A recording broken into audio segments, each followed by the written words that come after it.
Hello and welcome to Module 4 of Navigating Nigerian Economic Realities and Challenges. In this module, we will be looking at financial planning for couples and family. That is building stability, security, and harmony at home. A family that plans together prospers together. The model content that we should be looking at here include joint budgeting and financial goal, managing household expenses, and shared responsibility, savings, investment and family financial security, financial communication and conflict resolution, planning for children education and family welfare before we draw our conclusion. By way of introduction, why family financial planning matters. The objective is to learn how to merge individual financial life into a cohesive, stable family unit. The reality in Nigeria is that families face increasing responsibilities such as household expenses, children's education, healthcare, and long-term security. Without proper planning, families struggle with debt, financial stress, and conflict. In Nigeria, extended family obligation and economic volatility makes financial communication essential. By the end of this model, you will develop healthy financial habits, prepare for emergency, achieve life goal, and improve your family qualities of life. Let us look at joint budgeting, that is transforming individual habits into a shared strategy. What is joint budgeting? Joint budgeting is the process of coordinating income and expenses as a unit. It transforms individual financial habits into a shared strategy for the household. Why does joint budgeting matters? It promotes financial transparency, reduce financial conflict, and encourage accountability. It also improve saving culture and support goal achievement, which ensure that family goals are systematically funded. The core principle in Nigeria is that where economic shifts are frequent, a united front prevents the leak that occur when two people spend independently from single pool of resources. Now let us look at the three models of joint budgeting. Number one is all-in-hand method. Here, both salary are paid into one joint account. That is, the couple will pay their salary into one joint account. Then all bills, savings, and personal spending come from this single pool, which is best for highly synchronized couple with similar spending habits.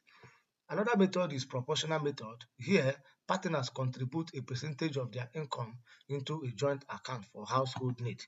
Example, 60% of every couple's salary goes into this account.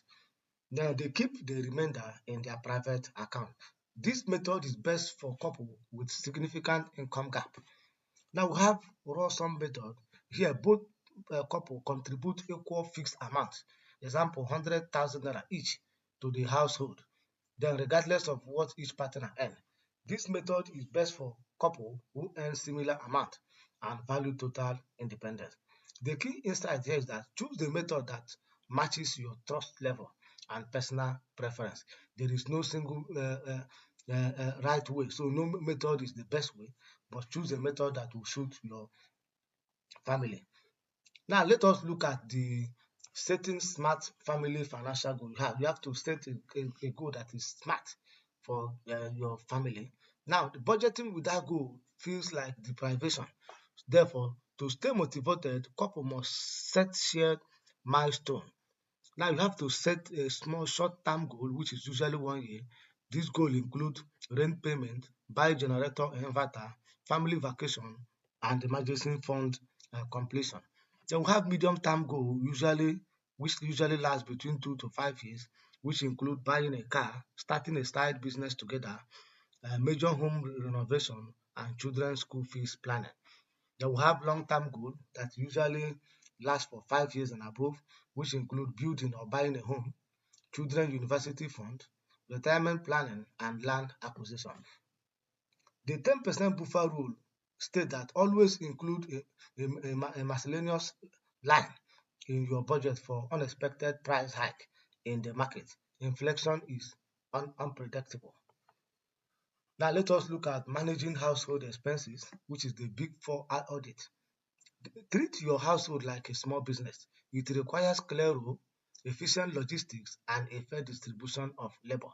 The big four priority, that is before any other expenses, include house rent. That is the first big four priority include house rent, food, transport, and utilities. That is utility like electricity, water, internet, and waste management should become your first four big priority. The two categories of shared expenses include fixed essential expenses, which is non-negotiable and unpredictable amount each month. Example include rent, security level, school fees, and loan repayment. Then we have variable operating expenses, which is subject to market fluctuation. Example like food and toiletries, fuel for generator, gas for cooking, home maintenance, repair. The key strategy: buy non-perishable staples in bulk during one major monthly market trips to lock in price and avoid expensive retail purchases. Having known that, let us now look at shared responsibility, which is fairness versus equality. Defining your financial role include the procurement manager, the partner with a better eye for market price and quality. So your responsibility should now be the partner that can buy economically should handle bulk food shopping and grocery inventory.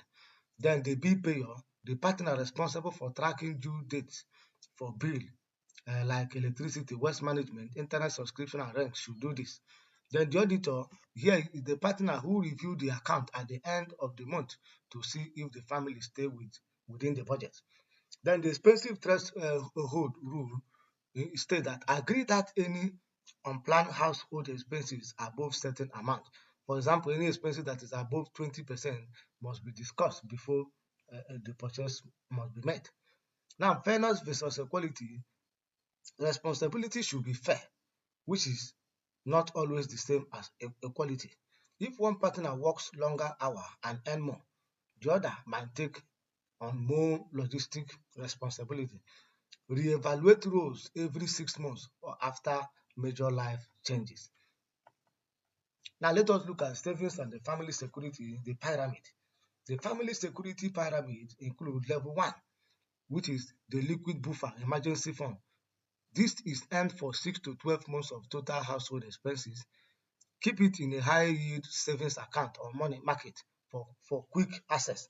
This prevents debt uh, during job loss or medical emergency. Then level 2 is the protection, which is insurance. Use HMO insurance, which prevent one illness from wiping out your entire savings. So you have to insure your family. Use also life insurance like term assurance, which is critical for breadwinner to protect your independent. Then we have level 3, which is growth, that is investment, which entails putting money into assets that appreciate over time, such as buying landed property. Only invest after level 1 or level 2 are being secured. So you can only invest when you must have achieved your level 1 and level 2. Now, the key insight here is that family savings in a local saving account loses value to inflation. Therefore, diversification is essential for long-term security. Having known that, let us now look at diversification, that is protecting family wealth from inflation. In a high inflation economy, keep all family savings in a local savings account is very risky. You have to put your money in real estate, such as land is a classic Nigerian store. So store the value. So you have to put your money in real estate, like buying land.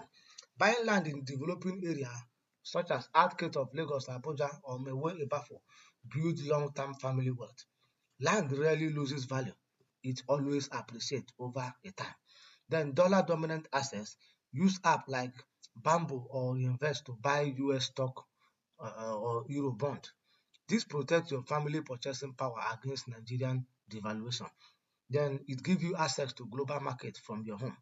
Then in agriculture, invest in reputable crowd-funded agri-tech platform or own your own small-scale poultry or farm, which provides both food security and income generation for the family. The gold is buying physical gold or digital gold is traditional but effective hedge against inflation for long-term family security. Now let us look at financial communication, that is the money date. Money is often the leading cause of friction in Nigerian households. Therefore, conflict usually arises not from lack of funds but from lack of alignment. Then the money date state that setting the stage for productive communication.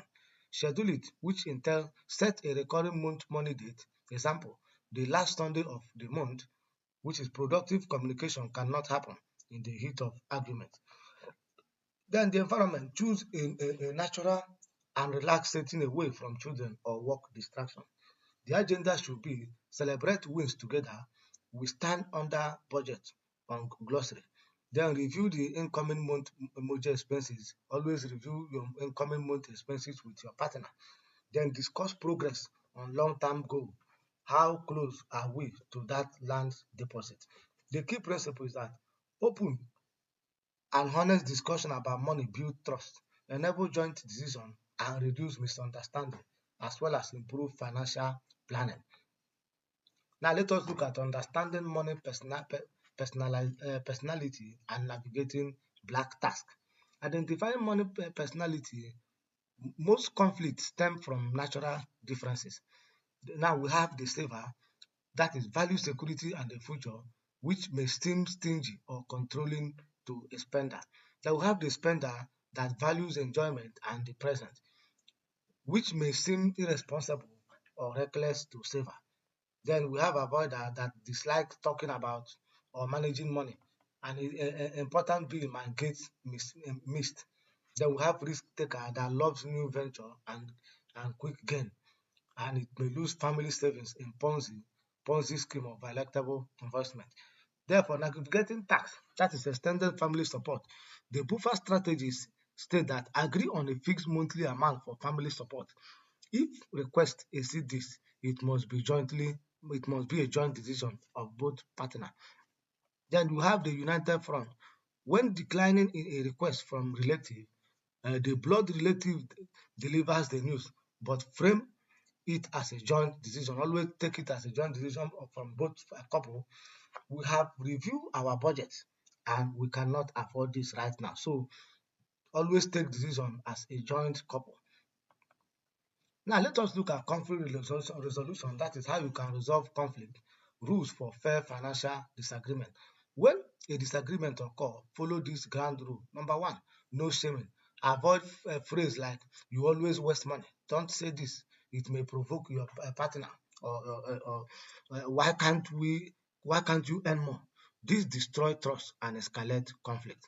Then we have the cooling off period strategy, which state that agree that any individual purchase above certain amount like 50,000 require a discussion or a 24-hour waiting period. You must not buy anything that is more than 50,000 naira without discussing it with your partner. Now focus on the goal, that is remind each other that the enemy is the debt or expenses, not the partner. So you are on the same team.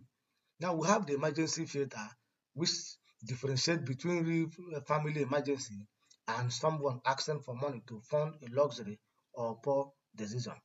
Then lastly, we have the in case of emergency file. Always ensure that both partners know the location of the land titles, insurance policy, and login credential for investment app. Regular update. Regular update your next of kin record for bank account and pension PFA. Having known that, let us look at planning for children's education and family welfare. In Nigeria, education is often the largest expenditure after housing expenses. Therefore, step in educational planning. Educational planning include estimate your children's educational costs like tuition, book, uniform, transport, and extras. Then start early savings. Begin as early as possible to save using compound interest is very powerful. Then use dedicated education savings plan or account. Another step is explore scholarship and grants to reduce financial burden. Then invest for long-term educational needs, which is very safe and conservative instrument. Then we have a family welfare component, which include physical welfare, which entails access to health care, nutrition, and safe life living condition. A family with HMO insurance plan prevent one hospital bill from wiping out educational savings. Then we have emotional welfare, which include love, support, and healthy communication among family members. Then we have financial welfare, which includes stable income, savings, and financial security. Every parent should have a basic will or letter of instruction. This ensure access to go directly to children's welfare rather than being tied up in a legal dispute. In conclusion, building a legal or financial security, you have now learned how to transform individual financial habits into a unified family strategy for long-term stability and prosperity. You have achieved what you have achieved in this module include joint budgeting, smart financial goal setting, managing household expenses, shared responsibility, financial security pyramid, diversification, financial communication, navigating black tax, conflict resolution, and children's education and family welfare. The key takeaway here is that family financial planning is unity of purpose. When couple works as a team, they can achieve in 5 years what might take 10 years individually by prioritizing transparency, protecting against risk, and planning for the next generation. Family create a legacy of security rather than a cycle of debt. Your next step should be schedule your first month date this week. Start the conversation, build a plan together. Remember, unity in finance creates harmony at home. Thank you and have a nice day.